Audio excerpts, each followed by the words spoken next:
welcome everyone to Iliff School of Theology's Time to Apply webinar. We are delighted that you are able to join us today. And we will begin with a round of introductions, starting with the Iliff staff and our one student ambassador who is joining us in our meeting together today. So I'm Brother Daniel Claywitter. I'm one of the admissions counselors here at Iliff School of Theology. And I'm also a graduate. Graduated in 2002 with my Master of Divinity degree with a social justice and ethics concentration. And I will pass it over to Alexandra. Hello, everybody. My name is Alexandra Ravenscroft. I also have a Master's of Divinity degree from Naropa University. I am Daniel's lovely cohort in admissions representatives. And I'm going to toss it to Dr. Jeremy Garber. Welcome, everyone. I'm Dr. Jeremy Garber. I'm the coordinator of the Academic Advising and the Writing Center here at Iliff, so I'm going to do a writing presentation a little bit later. But I came to Iliff in 2006 to do my doctoral work and liked it so much here. I've been here ever since. Dennis.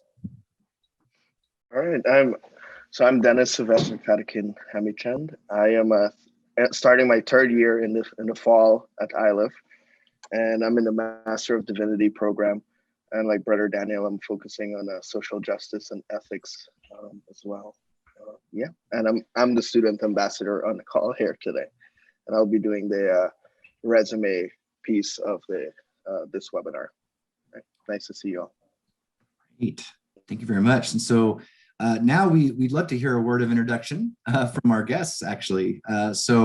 If y'all wouldn't mind sharing three things, just your preferred name, where you're zooming in from, geographically, and then the degree program of interest that you're interested in, if you know it, and if not, that's okay too. So again, name, where you're zooming in from, and program of interest. And I think we're small enough. Does anybody want to volunteer to go first? I'll go ahead. My name is Zenobia Anderson, and I'm zooming in from Aurora, Colorado. And I'm interested in the pastoral care degree. Thank you, Zenobia.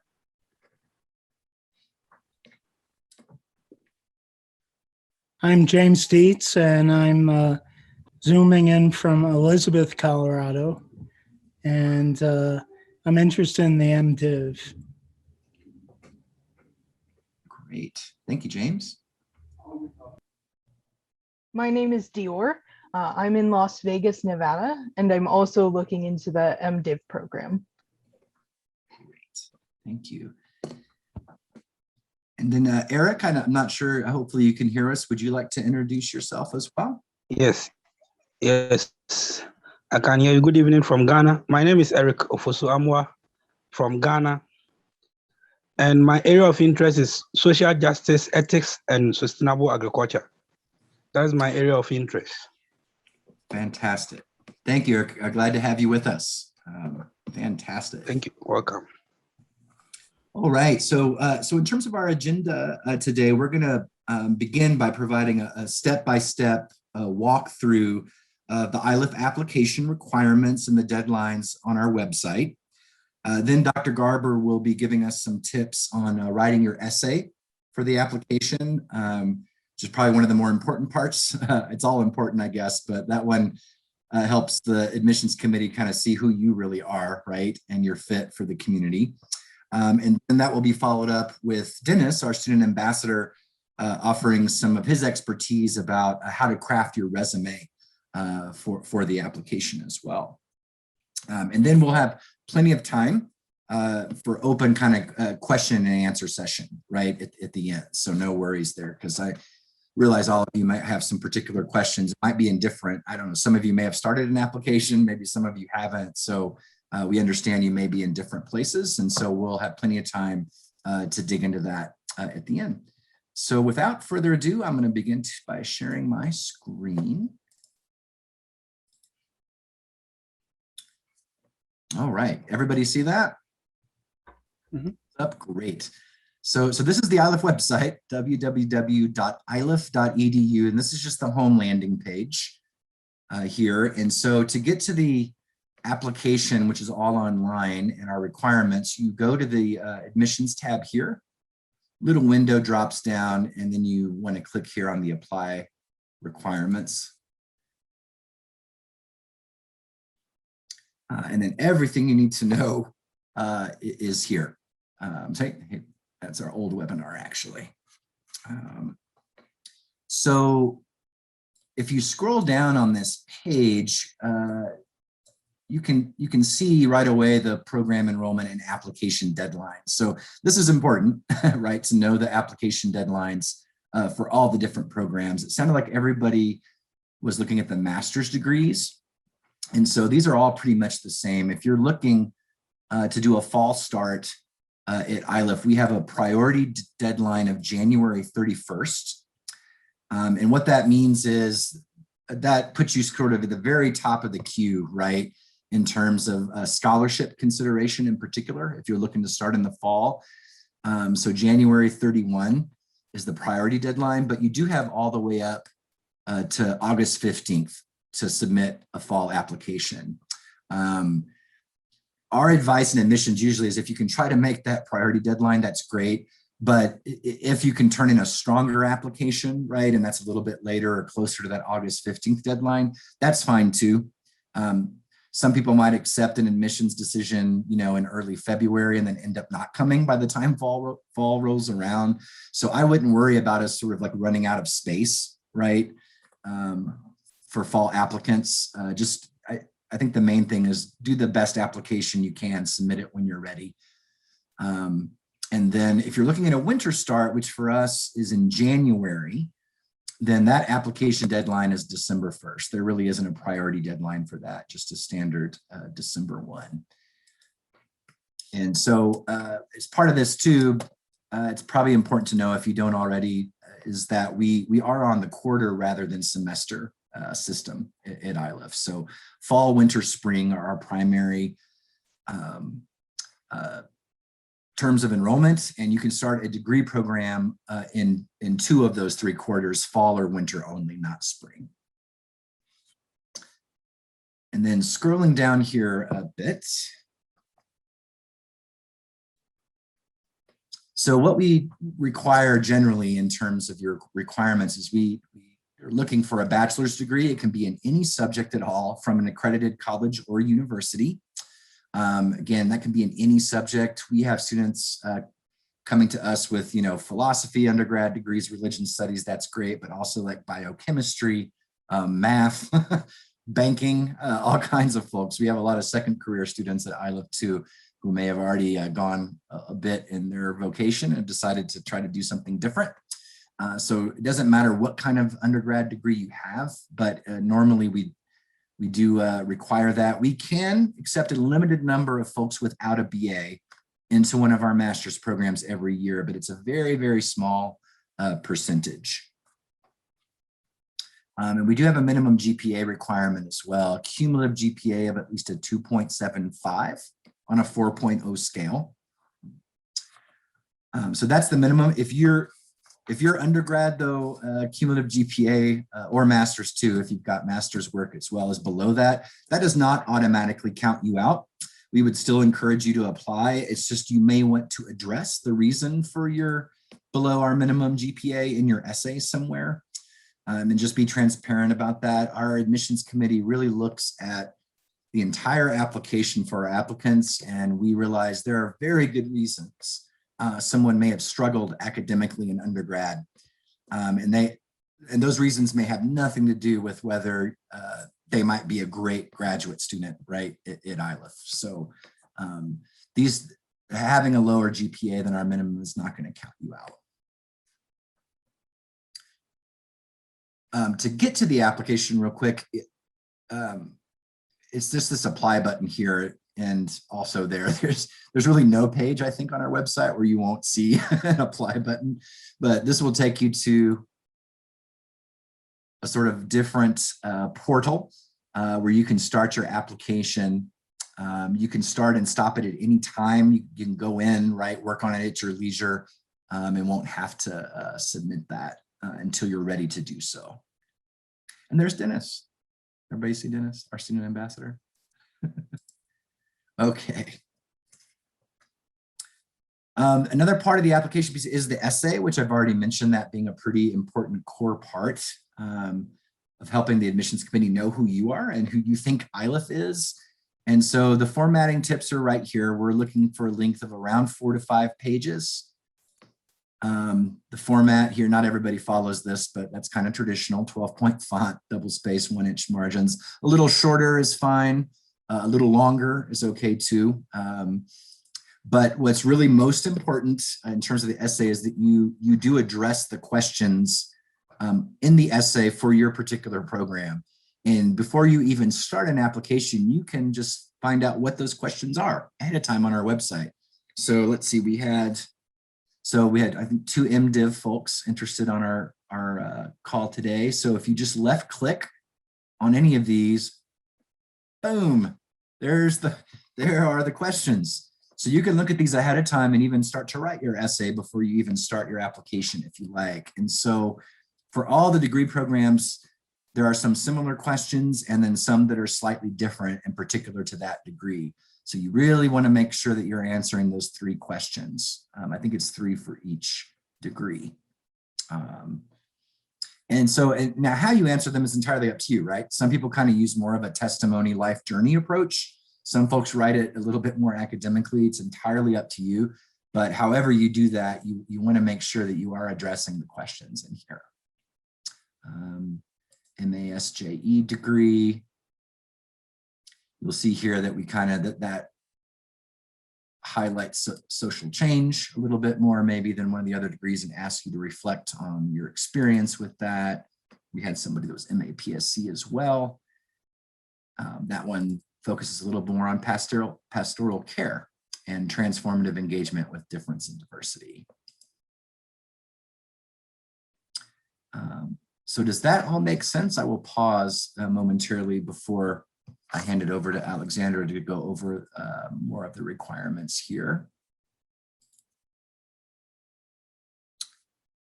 Okay, seeing none, I'm going to hand it over to you, Alexandra.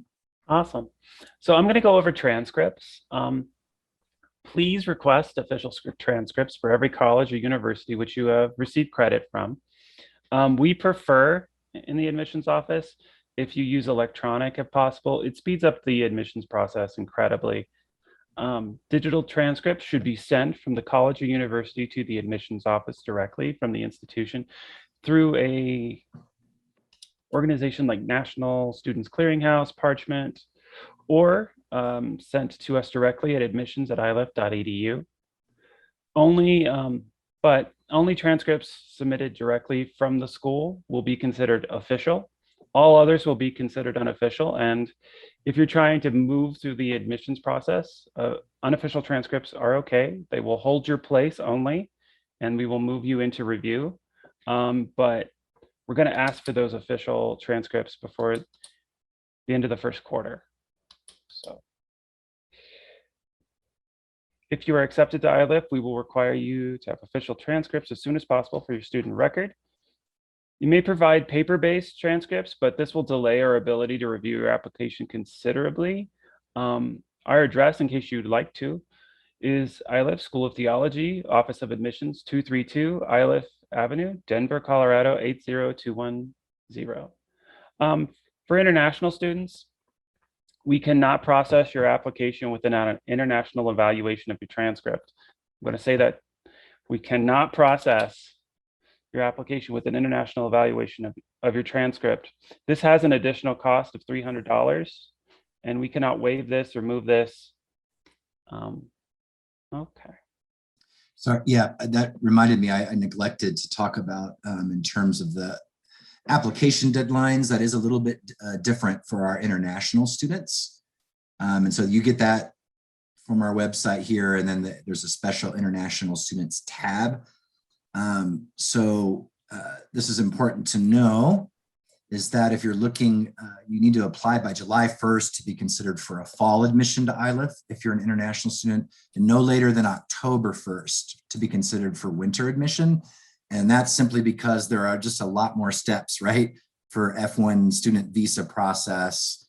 And particularly right now, given the sort of ongoing fluctuation with the COVID pandemic. You know, we'll certainly consider an application if international students can get one in by this October 1. But, you know, it could be fall of 2022, really, right? You know, again, it depends where you're at. Again, I'm not sure where things are at, like in Ghana, for example, they're different kind of all over the place. But we are able to issue F1 visas right now, but you know, we do need a good minimum 6 weeks after you're accepted for us to start that process. So, yeah, and then Alexander, you were talking about this, correct? Yes. Yeah, okay. Okay, I will go back to the other requirements for you here. Okay. All right. Next. There it is, resume. So your resume or CV will be uploaded electronically through CollegeNet. Your resume is a snapshot of who you authentically are. The admissions committee is interested in each application's professional experience, which may include volunteer, community service, paid work experience, of course, but also life experience and travel. In addition to your professional experience, we encourage you to include any academic awards, fellowships, scholarships, publications, authored or co-authored research, and or any other pertinent experience. Later, Dennis will go over the resume in great detail. So lastly, for me, letters of recommendation. We need a minimum of 2 letters of recommendation and a max of 4. Should be people who know you well at some length and can really speak to your abilities to succeed. This could be ideally a religious leader, an academic, a professional reference, or a personal character reference. Applicants can send the LORs into the Element app, which is what we use to track all of your application. Recommender info is right there that Dennis is showing you. Tell your recommenders to check their spam to make sure that they don't miss the email link.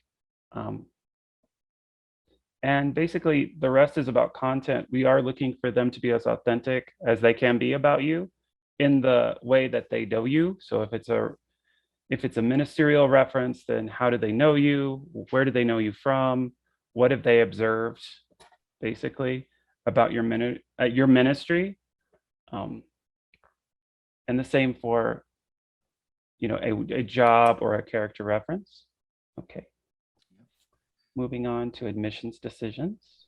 Yeah, I'll add one more thing about those letters of reference to. Alexandra did mention it, but I just wanted to kind of reinforce the reason we say no matter what kind of references it is, that it's somebody that knows you well, is that those are the folks more likely to write at some length for you, right? So as opposed to maybe like your Sunday school teacher when you were 5, right? We've gotten LORs like that before.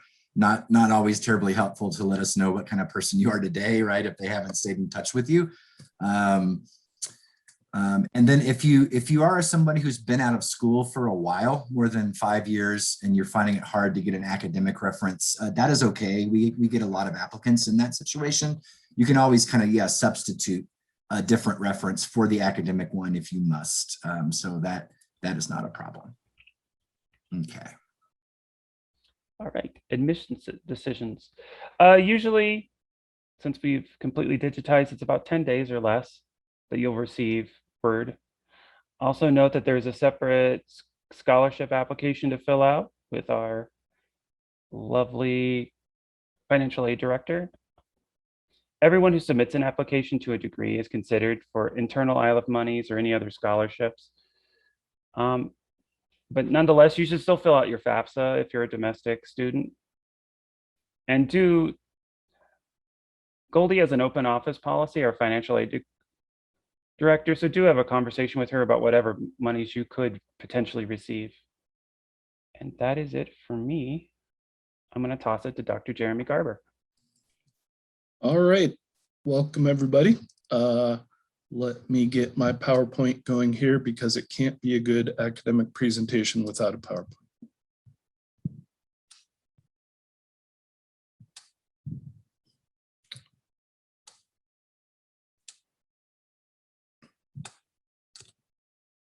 All right, everybody see that?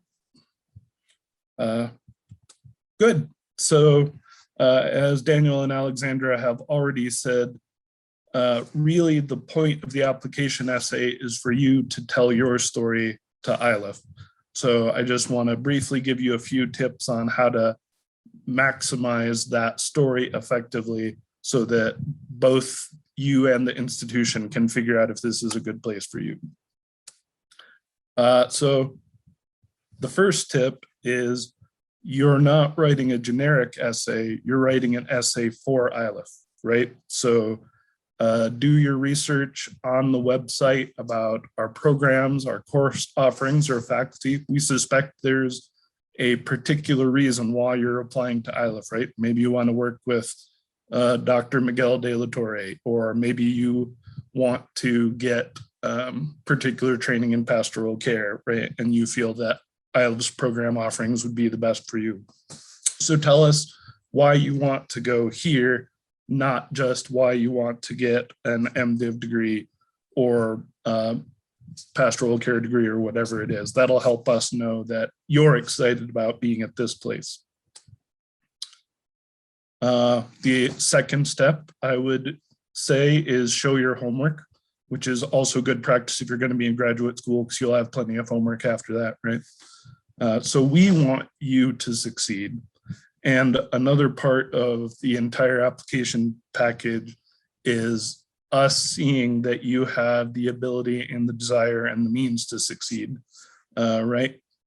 So do some of that research too, and show that you've done the research both about the school and about your plans, both financially and time management, right? Grad school is tough. A good rule of thumb for us is you should expect to spend 2 to 3 hours each week outside in addition to the credit hours that you're taking. So for example, if you're taking 10 credit hours, which is kind of right in the middle of a full-time load, that's 40 hours of work a week right there, right? That's a full-time job.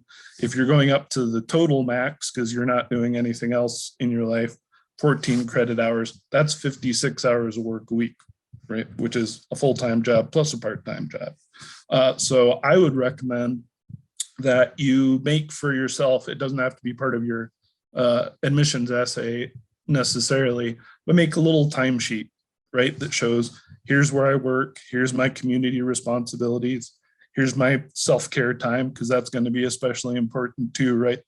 Here's where I exercise, here's where I chill out, right? Here's where I attend my community. And then reflect on that in the essay, show us that you have the resources that will help you be successful. One that I've seen a lot, and I'm an academic, so I have this tendency too, is you're not showing us your academic credentials at this point, right? Don't write us an academic essay, don't footnote it, right? Don't cite people.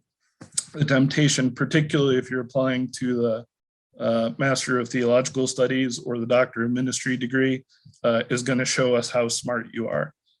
Your transcripts reflect that, right? The point of the application essay is for us to connect to you and who you are and what you're passionate about. So then a few tips on how to write well, the nuts and bolts and the grammar of it. Number one, proofread. There is no easier way to tank your essay than to have it full of spelling errors and grammatical and punctuation mistakes, right? Because that's unfortunately reflective of your abilities to succeed as well. So make sure you give it a good scan through yourself. And then secondly, a nice tip, and this is also a great tip that I give in the Writing Center a lot, is read it out loud before you send it. It'll give you a sense for how long it is. It'll give you a sense for the language of it. And especially, I've noticed this working with writing students, If you're reading a sentence and you have to pause for breath in the middle of it, it's probably too long and hard to read, and the applications committee's eyes will start to glaze over, and that's not what you want, right? And then finally, have somebody else read it for you, right? Another pair of eyes is always gonna find mistakes you don't, especially if you have looked over it. It's very easy. In fact, it's almost inevitable for us not to see the mistakes in our own writing. So I'd encourage you to find somebody else that can read the essay for you and help you sharpen it. And that's all I had, but I'd be happy to answer any questions about the essay writing or writing in general during the Q&A. And so now Dennis will talk to us specifically about the resume and the CV.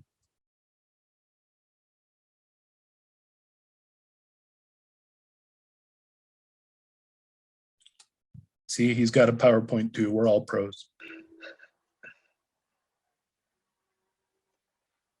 Yeah, the PowerPoint makes it so much easier to remember what I'm talking about. So, all right, so we're going to go through how to write your resume. I think this is a very important part of the application process, because for Iliff, we just don't focus on your academic history. We focus on your professional identity, what you've done in the past, and to give us that good sense if you'll succeed at Iliff. So writing your resume is a very important part. And for us, as I mentioned, it gives us a good sense of who you are. It's a snapshot of your professional and extracurricular identity.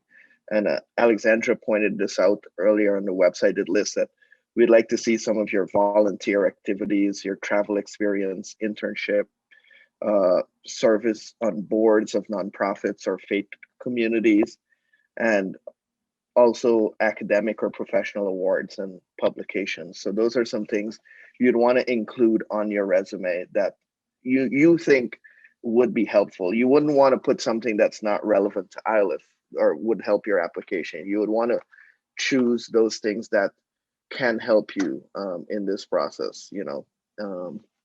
So that's something you'd want to focus on. And for us, there are two types of resume that are commonly used, and they're the chronological and the functional.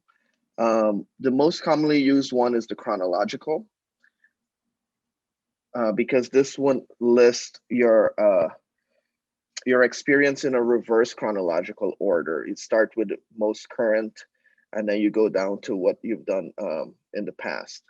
And you just list all of that, even your experience and your education, you list in that reverse chronological order.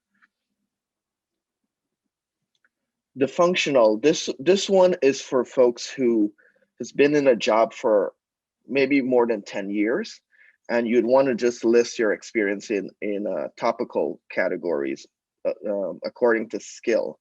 So for this one, you'd want to list if you were in leadership roles and management, and just list those skills, and then just write a brief summary of what you did in those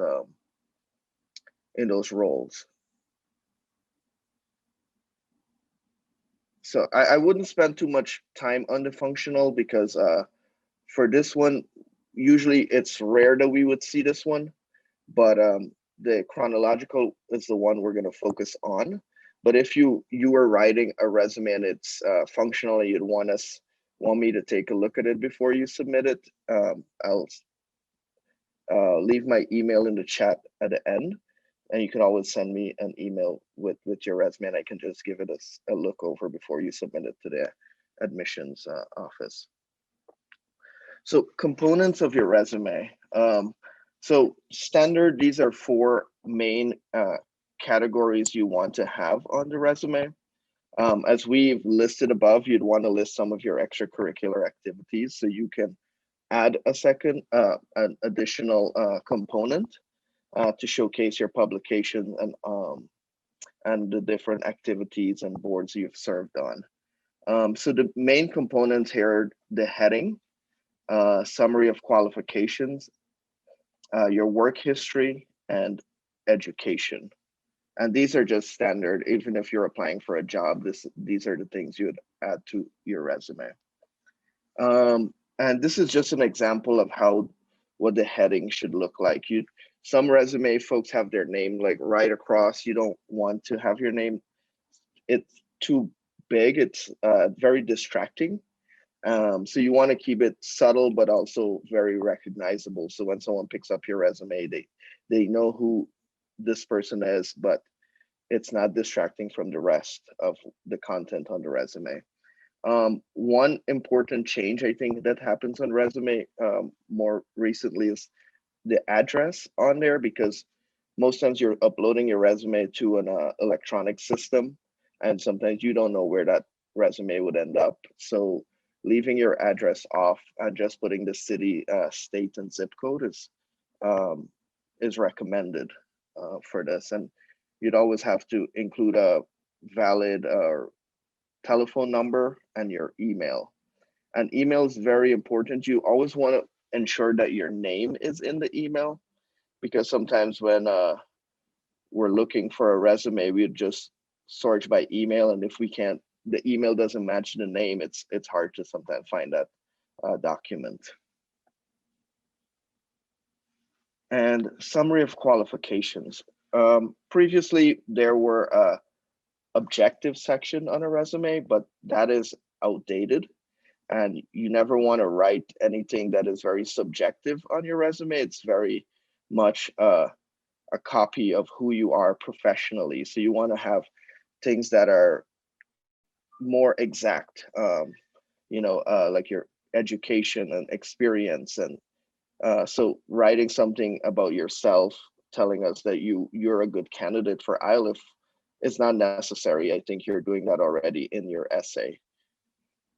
And for the summary of qualification, you want to have at least 3 to 5 concise statements, or usually you can list licenses that you have or certifications.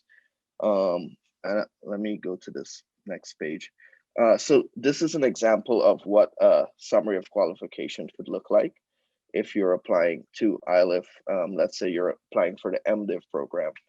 You want to see what transferable skills you can bring into that program.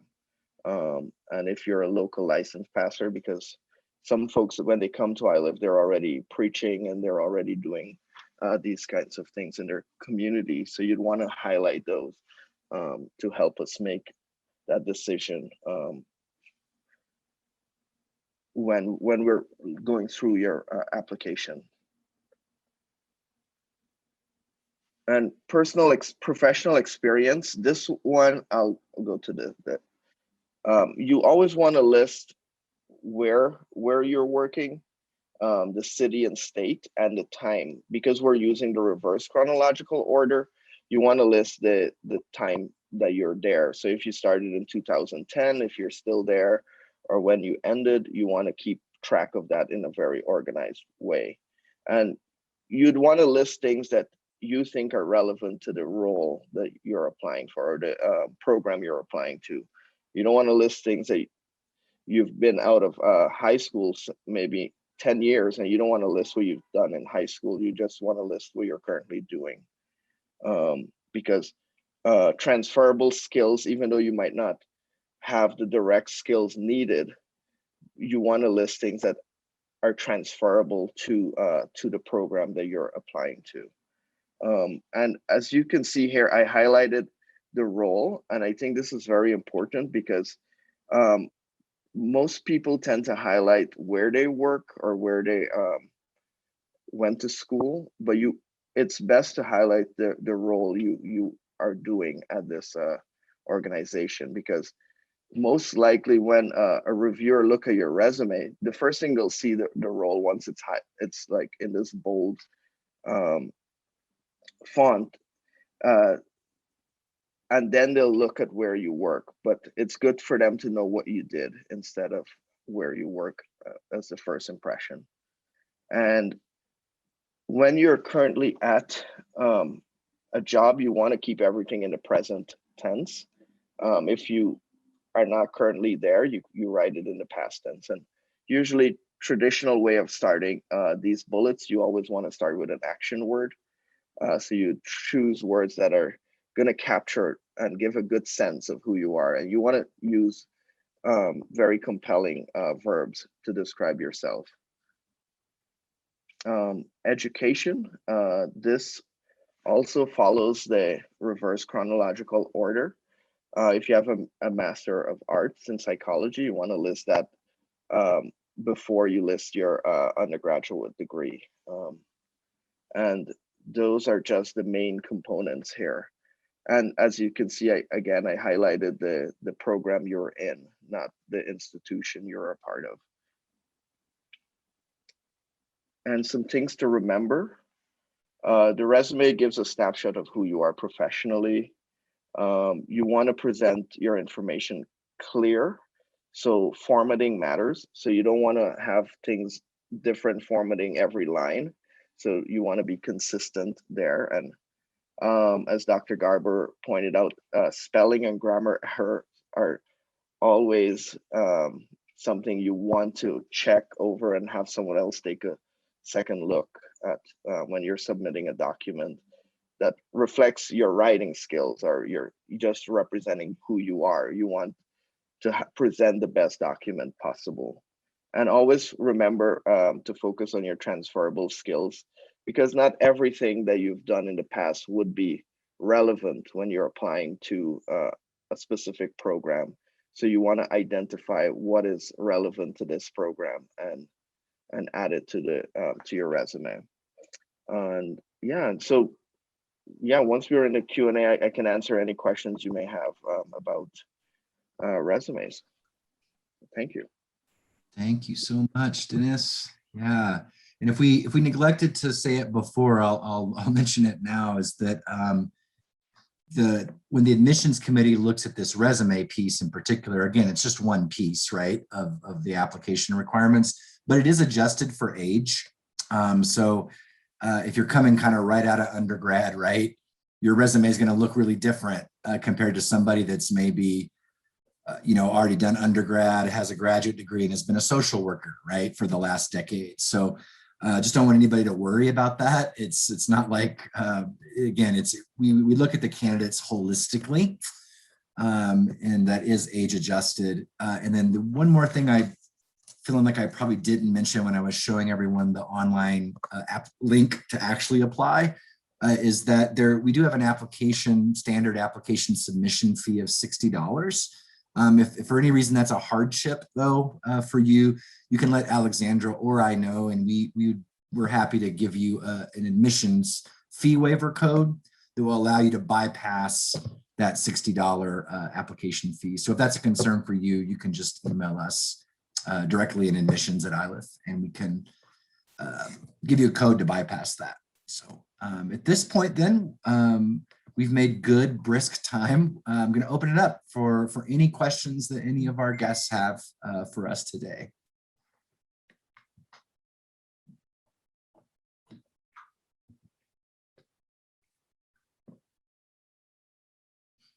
I saw a lot of writing, so and note taking going on, which is great. So maybe we were amazingly thorough.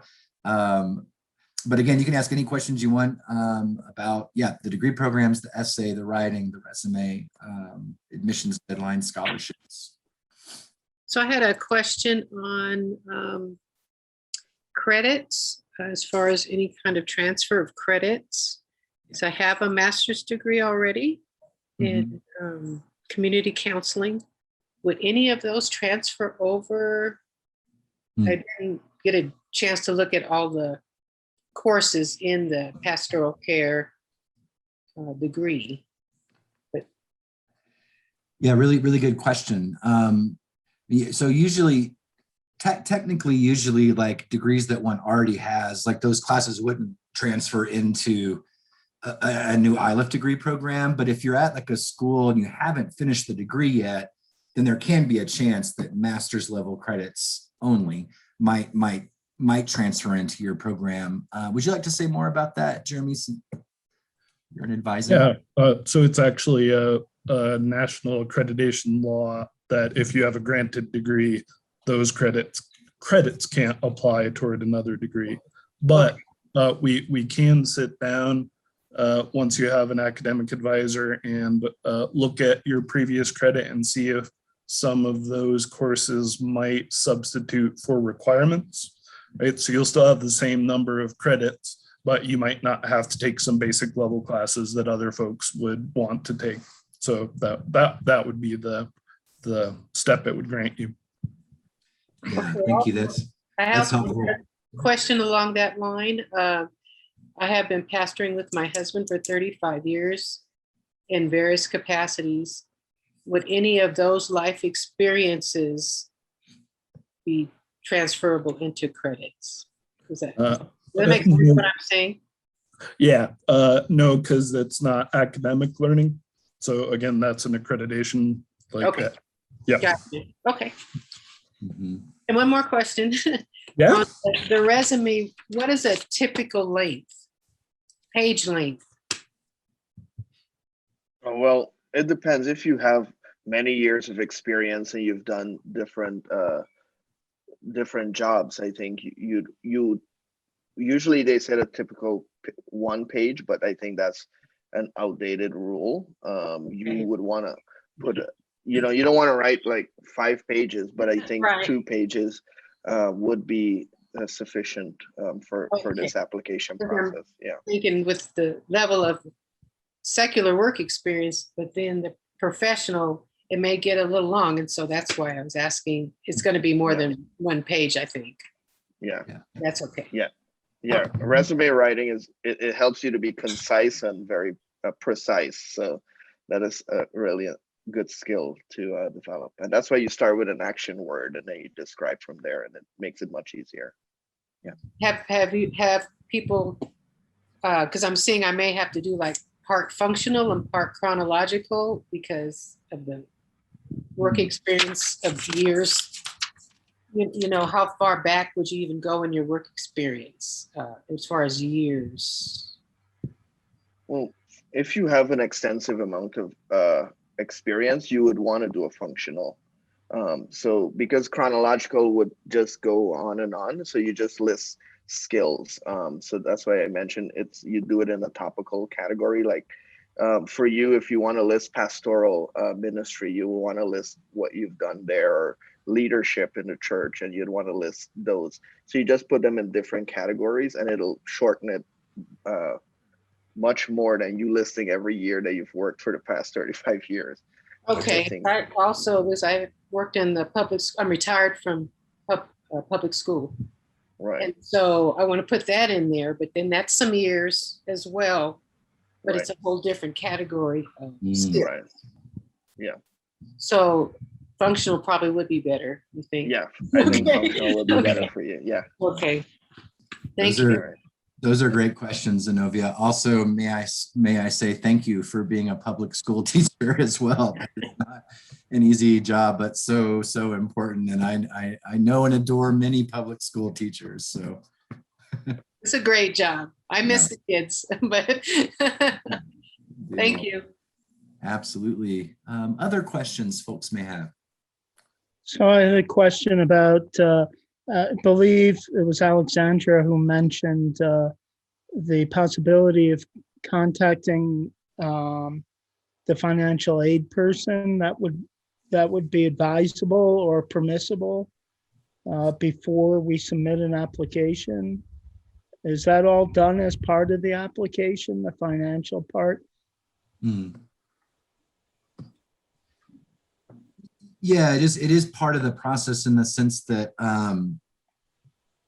like usually Goldie needs a FAFSA, right, filled out if you're a domestic student to kind of make some determinations. But you're for scholarships, all you do is fill out the online application, right? That's it. You get everyone will be considered automatically with that. And then if you're accepted and you haven't filled out a FAFSA yet, we'll remind you to do that. And then Goldie will often send out a little sort of 2-page Google form, which this is what Alexandra was referring to. That's sort of like a second bite at the apple. It's just smaller bits of maybe more specific scholarship monies. And by the way you answer those questions, that helps her figure out if there might be additional monies you might qualify for. Goldie is not adverse to answering some basic questions ahead of time before you've submitted the app, financial aid, but you could also go through Alexandra or I. Okay. First, I have this question as well. I mean, she's happy to do it. She's one of the nicest financial aid directors in higher education I've ever known. But at the same time, like, we do want to protect her time a little bit. And obviously her first priority are people that have submitted applications, right? But she's great about helping folks out with thinking about, like, if you have to even do some kind of fundraising, right? Like there is no typical financial aid package at Iliff, really, because everybody's so different. But Goldie is very committed to helping people sort of piece together what resources are available to them, to help to see if you've really fallen in love with Iliff. How can we get you here that's going to be in a way that you're not in crippling student debt for the rest of your life? Because none of us have that goal, right? So was that helpful? Yeah, particularly somebody that's 55 years old. Say that again, James, sorry.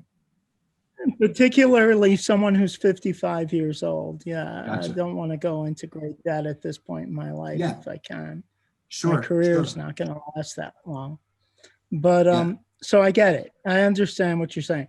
If I already have an active FAFSA because I've applied elsewhere, is there something I need to do retroactively with that FAFSA to make sure it somehow goes to Iliff, or do you guys find it? I'm kind of ignorant on that. Oh yeah, no worries. No, it's a great question. Yeah, you would need to go back to the FAFSA website and ensure that you include Iliff School Theology to have it sent to us as well.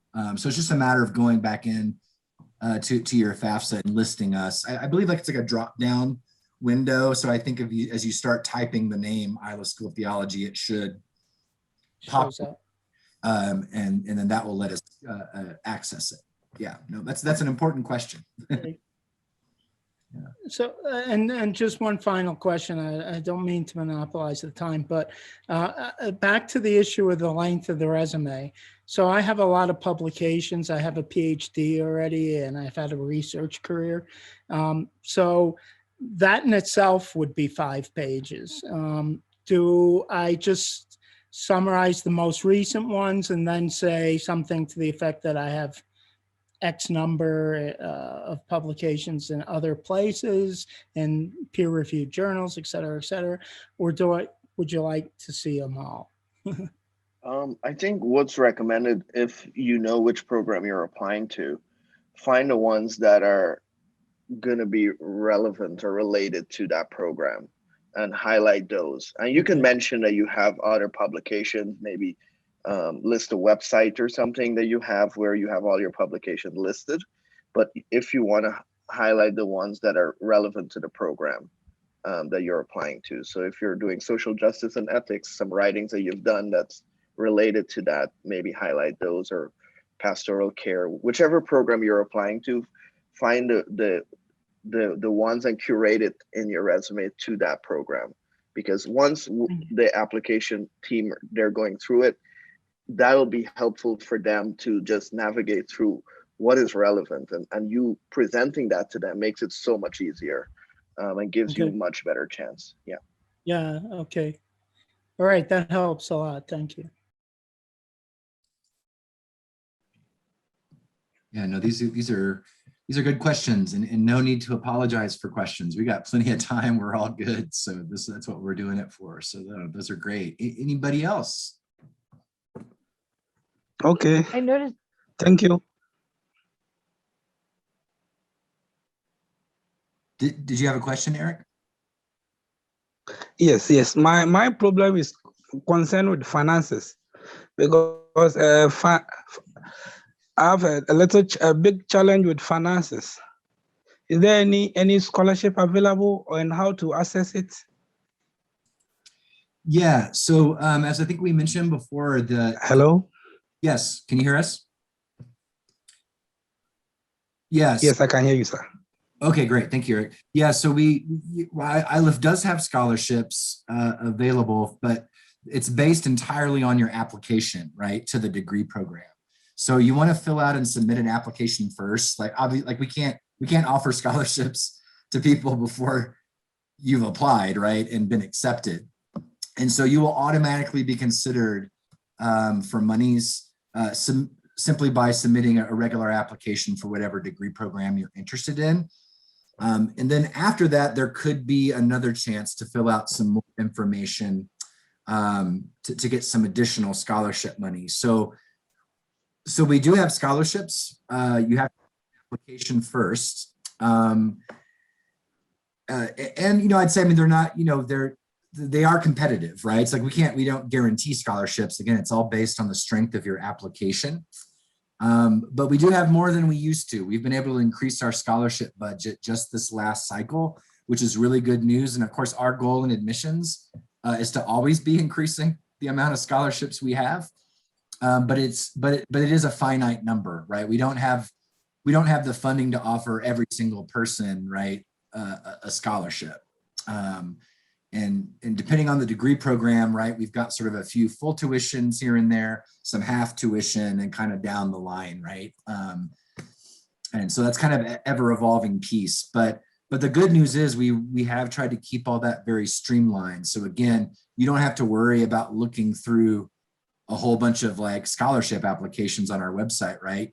Just submit the best application to Iliff that you can for your degree program, and you will automatically be considered for any monies we might have.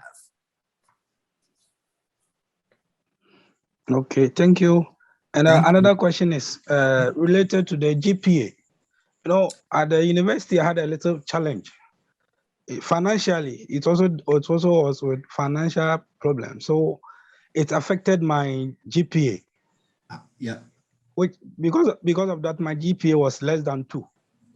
Because I have to go and do some work, have to go and hustle, get money to come and pay fees and other things.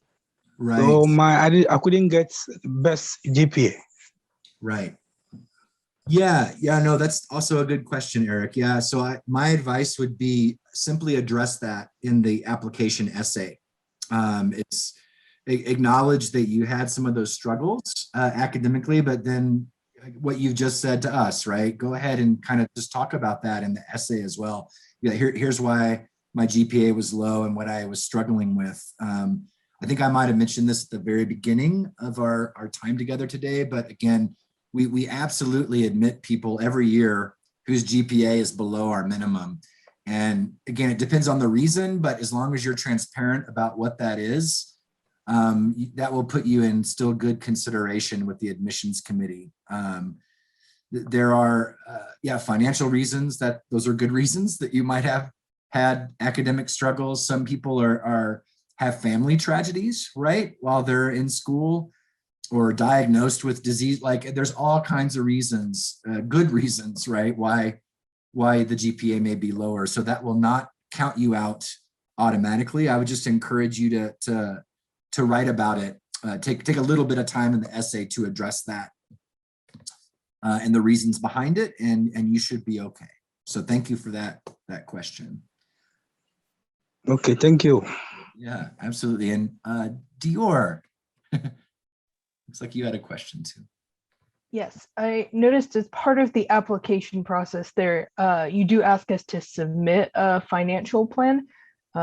Do you have any advice for doing that, or suggestions on a preferred format for that? Yeah, and I saw that too. I'm actually not sure we still have that on the new application, actually. There could be a sentence about it, like in the regular, when you're in the online application and filling out like your basic info, right? But I think that might be old language that we didn't clean up. But here's what I can tell you, if it is still there. I know that none of that changed. Like all it was a very brief statement whose sole purpose really was to make sure that the applicant had at least given some thought to how expensive graduate school is, right? And that you were aware that, that there are different levels of resources out there, right? So kind of wanting to see that if folks had thought about, if you're a domestic student, right, taking out loans if you have to, right? And here's the amount, right? And then what scholarships you might be applying for, because there are outside scholarships too, right? You don't want to just rely on what Iliff may have. If you're a part of a particular faith, tradition, denomination, they often have monies too, right? So like, it was just more of a way to see that like people aren't just kind of throwing applications out there to a bunch of schools, but haven't actually like thought at all about like, you know, I want to make this work. I don't want to have a lot of debt, that kind of thing.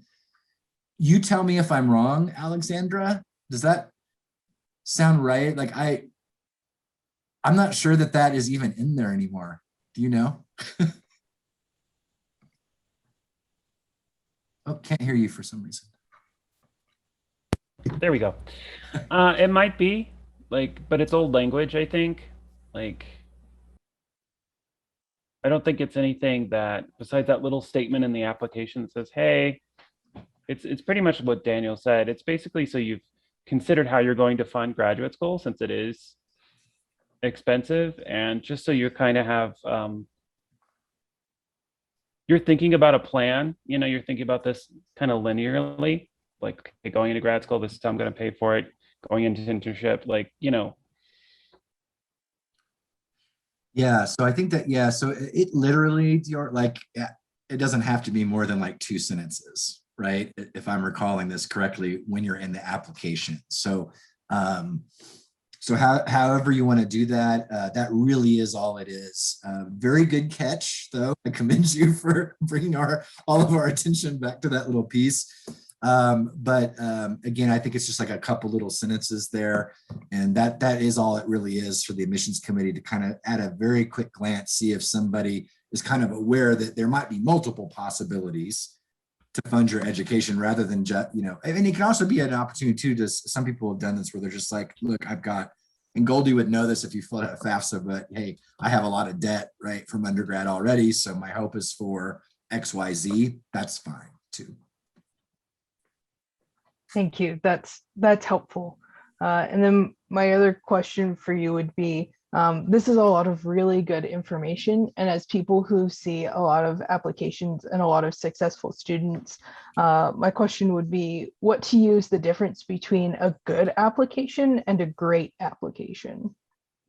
Ooh, that's a good question.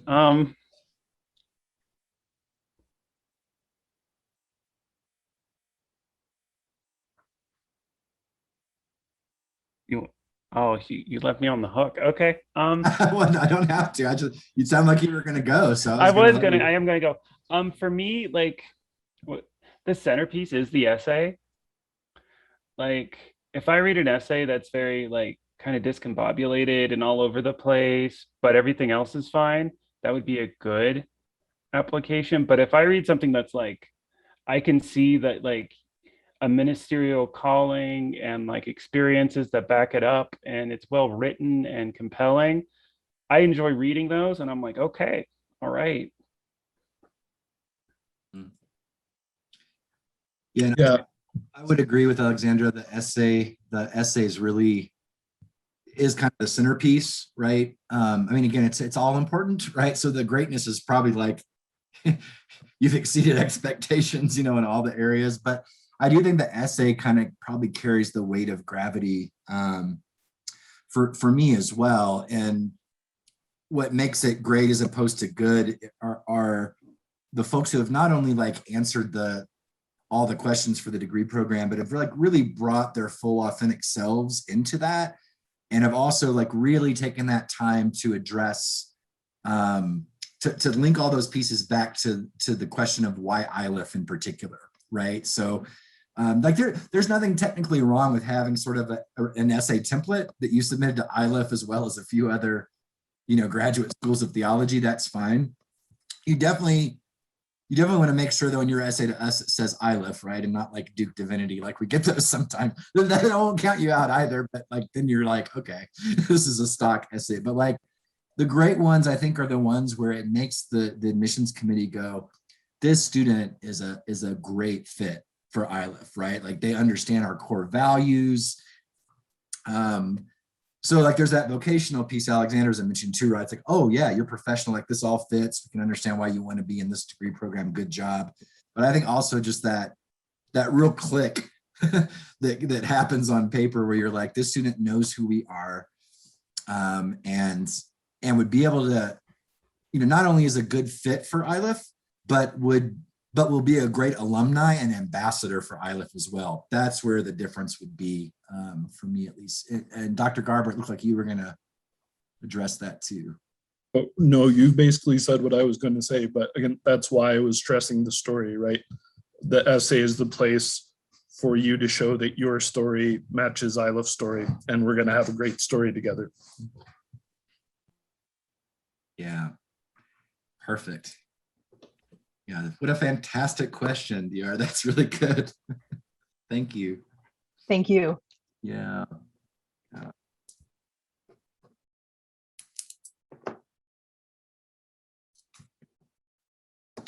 really good. Any other questions? These are all great questions.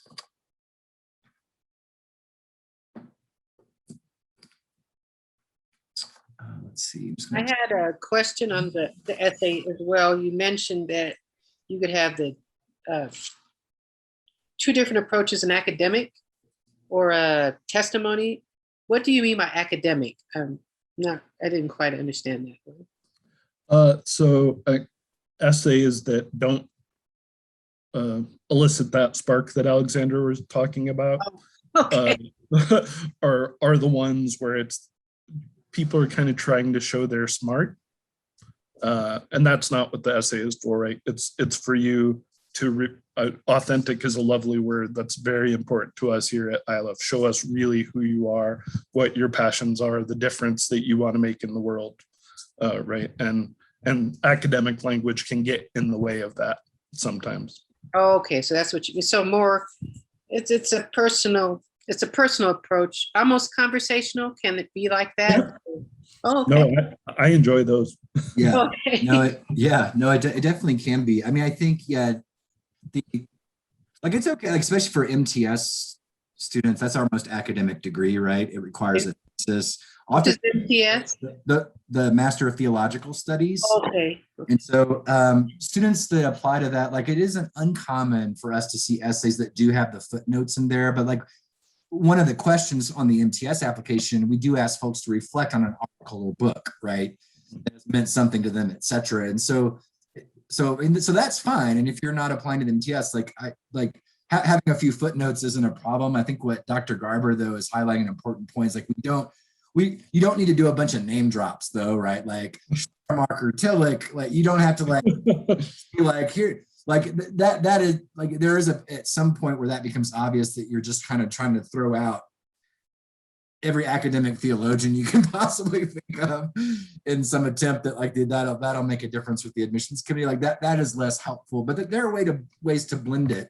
Like you can do some footnotes, but and you can even use some academic language, like that's fine, as long as you're also you're not using that as a cover to who you are and that why Iliff connection, right?